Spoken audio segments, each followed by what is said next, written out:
ഉണ്ടായ ഒരു സംഭവം നമുക്ക് പറയാം. ഒരു നാട്ടിൽ നോഹ എന്നൊരു അപ്പച്ചൻ ജീവിച്ചിരുന്നു. ദൈവത്തെ അനുസരിക്കുകയും ദൈവത്തിൽ അടിയുറച്ച വിശ്വാസം ഉണ്ടായിരുന്ന ഒരു വ്യക്തിയായിരുന്നു നോഹയപ്പച്ചൻ. നോഹയപ്പച്ചൻ്റെ കുടുംബത്തിലുള്ള എല്ലാവരും ദൈവത്തിനോട് ഒത്തിരി പ്രാർത്ഥിക്കുകയും ദൈവത്തിനോട് വളരെ വിശ്വാസമുള്ളൊരു ഒരു കുടുംബമായിരുന്നു. അപ്പോൾ നോഹ അപ്പൂപ്പനോട് ഒരിക്കൽ ദൈവം പറഞ്ഞു, നിന്റെ നാട്ടിലുള്ളവരെല്ലാം വലിയ തെറ്റുകളാണ് ചെയ്യുന്നത്. അവിടെയുള്ളവരെല്ലാം തെറ്റിൻ്റെ വഴിയിൽ കൂടെയാണ് നടക്കുന്നത്. ആരും ദൈവത്തെ അറിയുന്നില്ല, ദൈവത്തോട് പ്രാർത്ഥിക്കുന്നില്ല, ദൈവത്തെ അനുസരിക്കുന്നില്ല എന്നെല്ലാം നോഹ അപ്പൂപ്പനോട് ദൈവം പറഞ്ഞു. ഞാനൊരു വലിയ വെള്ളപ്പൊക്കം ഉണ്ടാക്കാൻ പോവുകയാണ്. ആ വെള്ളപ്പൊക്കത്തിൽ ഇവിടെയുള്ള എല്ലാ ജനങ്ങളും മരിക്കും. അതിൽ നീയും നിൻ്റെ കുടുംബവും രക്ഷപ്പെടും. എങ്ങനെയാണെന്നറിയാമോ? നീ ഒരു വലിയ പെട്ടകം ഉണ്ടാക്കണം, ഒരു വലിയ ബോട്ട്. ആ ബോട്ടിൽ നീയും നിൻ്റെ കുടുംബവും പിന്നെ എല്ലാ മൃഗങ്ങളിലും 2 വെച്ച് നീ അതിൽ കയറ്റണം.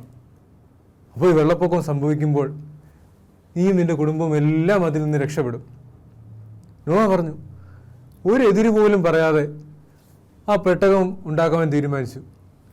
അങ്ങനെ കുറേ തടിയൊക്കെ ഉപയോഗിച്ച് അവിടെ കുറേ മരങ്ങളൊക്കെ വെട്ടി ഒരു വലിയ പെട്ടകം ഉണ്ടാക്കി.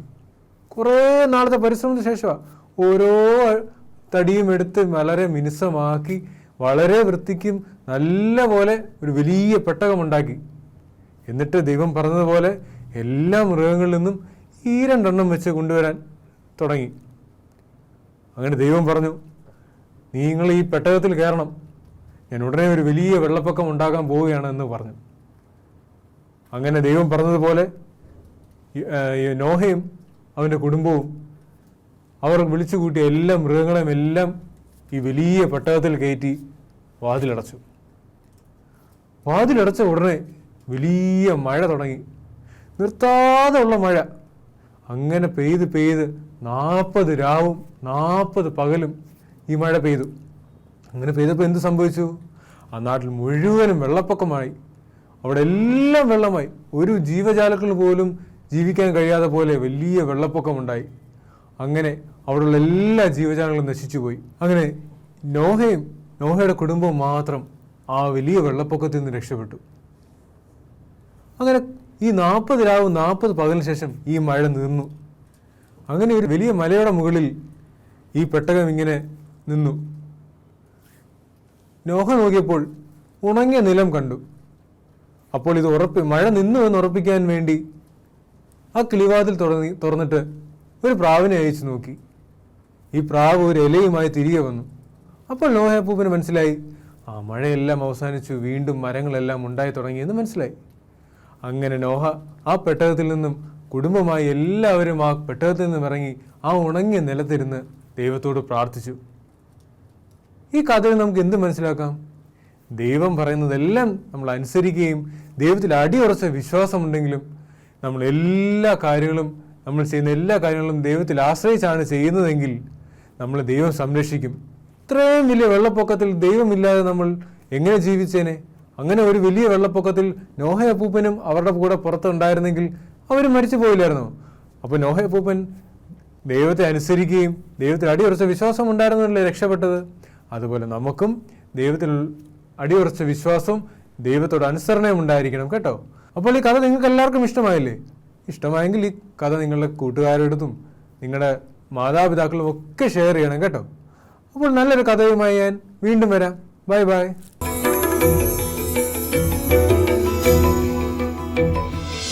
നമ്മളൊരു പാട്ട് പഠിച്ചപ്പോഴേ അതിനകത്ത് മോശയെക്കുറിച്ച് പറയുന്നുണ്ട്. ഞാങ്ങണയും കൊണ്ടുണ്ടാക്കുക പെട്ടകത്തിൽ ഒഴുക്കി വിട്ടെന്നൊക്കെ. ഇവിടെ നോഹയുടെ പെട്ടകത്തെക്കുറിച്ചാണ് പറയുന്നത്. ഗോഫേർ മരം കൊണ്ടുണ്ടാക്കിയ പെട്ടകം. വെള്ളപ്പൊക്കമുണ്ടായി. 40 ദിവസം 40 രാത്രിയും മഴ പെയ്തു, വെള്ളപ്പൊക്കമുണ്ട്. നമ്മുടെ ഇവിടെയൊക്കെ വെള്ളപ്പൊക്കം ഉണ്ടായത് നമുക്ക് എന്ത് പ്രയാസമായിരുന്നു. ഇവിടെ രക്ഷപ്പെട്ടത് നോഹയും നോഹയുടെ കുടുംബവും 3 മക്കളും അവരുടെ കുടുംബവും. 8 പേര് രക്ഷപ്പെട്ടു. ബാക്കി എല്ലാവരും ബൈബിൾ പറയുന്നത് ചത്തുപോയി. ഇവിടെ നോഹയും നോഹയുടെ കുടുംബവും ദൈവത്തോട് കൂടെ ചേർന്ന് ജീവിച്ചു.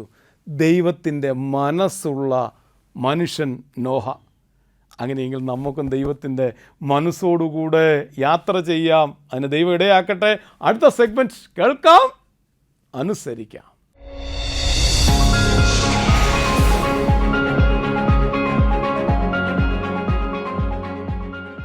ഫ്രണ്ട്സ്, ഇന്ന് നിങ്ങളെ ഞാൻ നന്നായിട്ട് പാട്ട് പാടുന്നൊരു കൂട്ടുകാരനെ പരിചയപ്പെടുത്താമേ.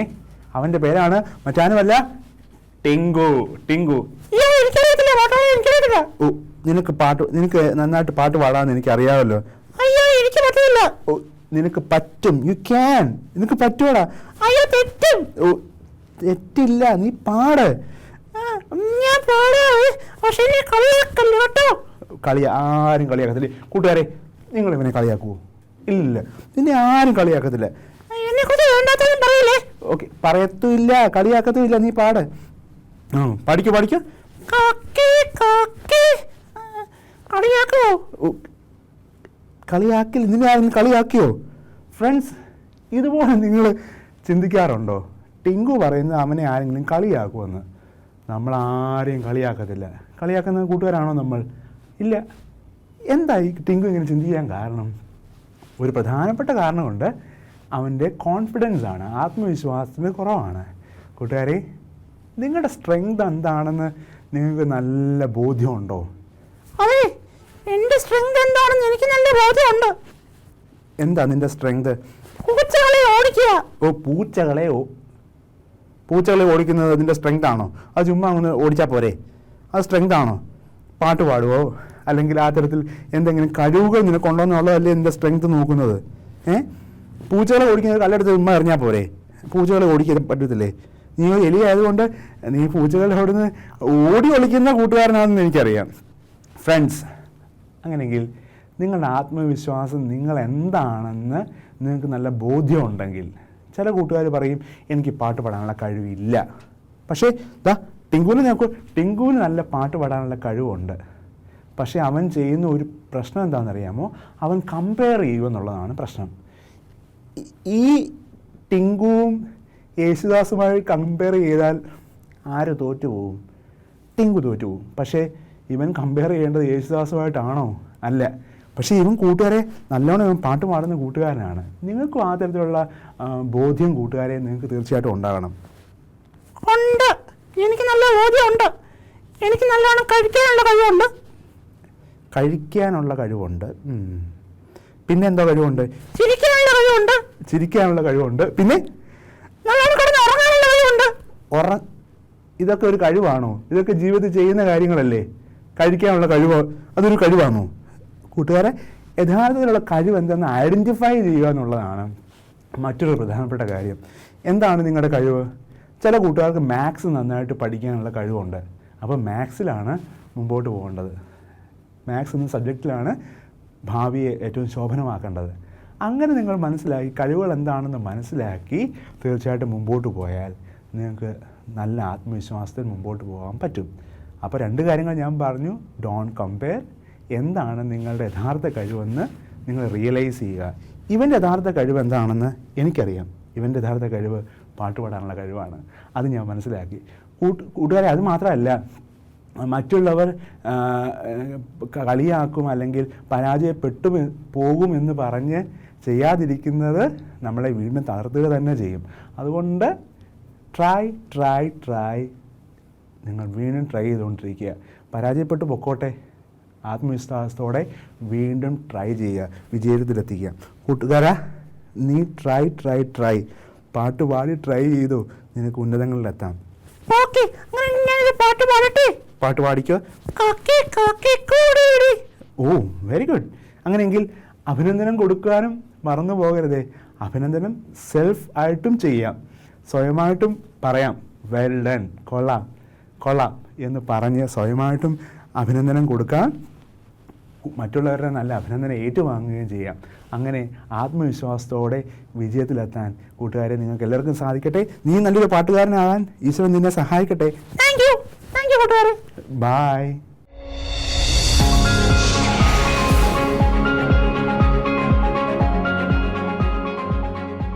ഇന്നെല്ലാവർക്കും മടിയുള്ള കാലം. ഓടാൻ പറഞ്ഞാൽ കളിക്കാൻ പറഞ്ഞാൽ മടിയാ, വായിക്കട മത്സരിക്കട മടിയാ. നമ്മുടെ കഴിവുകൾ എന്താണെന്ന് മനസ്സിലാക്കി ദൈവം തമ്പുരാൻ നമുക്ക് എല്ലാത്തിൻ്റെയും 99% കഴിവുകൾ തന്നിട്ടുണ്ട്. 1% എഫേർട്ട് നമ്മളിട്ടാൽ അതിനെ 100%ആക്കി നമുക്ക് ഫസ്റ്റ് വരാൻ സാധിക്കും. നമ്മുടെ കഴിവുകളെ മനസ്സിലാക്കി അച്ചാച്ചൻ പറഞ്ഞ പോലെ മുന്നേറാൻ ഇടയാക്കട്ടെ. അടുത്ത സെഗ്മെൻറ്റിലേക്ക് പോകാം. പാടാം, നേടാം.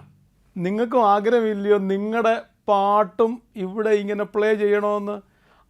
അങ്ങനെ പ്ലേ ചെയ്യണമെന്ന് ആഗ്രഹമുള്ള കുഞ്ഞുങ്ങൾ 2 മിനിറ്റിൽ കുറയാത്ത ഒരു പാട്ട് നന്നായി കാണാപ്പാഠം പഠിച്ച് മൊബൈൽ ഫോൺ ഈ വിധത്തിൽ പിടിച്ച് റെക്കോർഡ് ചെയ്ത് എത്രയും പെട്ടെന്ന് താഴെ കാണുന്ന നമ്പറിൽ ഞങ്ങൾക്ക് അയച്ചു തന്നാൽ അടുത്ത ആഴ്ച നിങ്ങളുടെ പാട്ടായിരിക്കാം പാടാം നേടാം എന്ന പ്രോഗ്രാമിൽ കാണാൻ സാധിക്കുന്നത്. Till then, tata.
ചൊല്ലിയിട്ടും ഇടയന്നുറക്കം വന്നില്ല.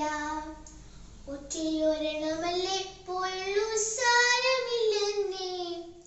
കൂട്ടുകാർ ചൊല്ലിയിട്ടും ഇടയന്നുറക്കം വന്നില്ല. ഒന്നെങ്കിലും കുഞ്ഞാടെ നീ എന്റേതല്ലേ കുഞ്ഞാടെ, തള്ളിക്കളയാൻ ആകുമോ കുഞ്ഞാടെ?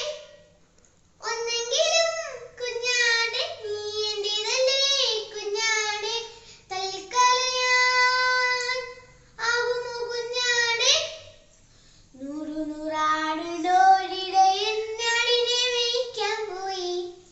തിരികെ വരും വഴിയും നിന്നെ കാണാതെയും പോയി. നൂറാടുള്ളോരിടയന്നാടിനെ മേയ്ക്കാൻ പോയി. തിരികെ വരും വഴിയും നിന്നെ കാണാതെയും പോയി. Thank you.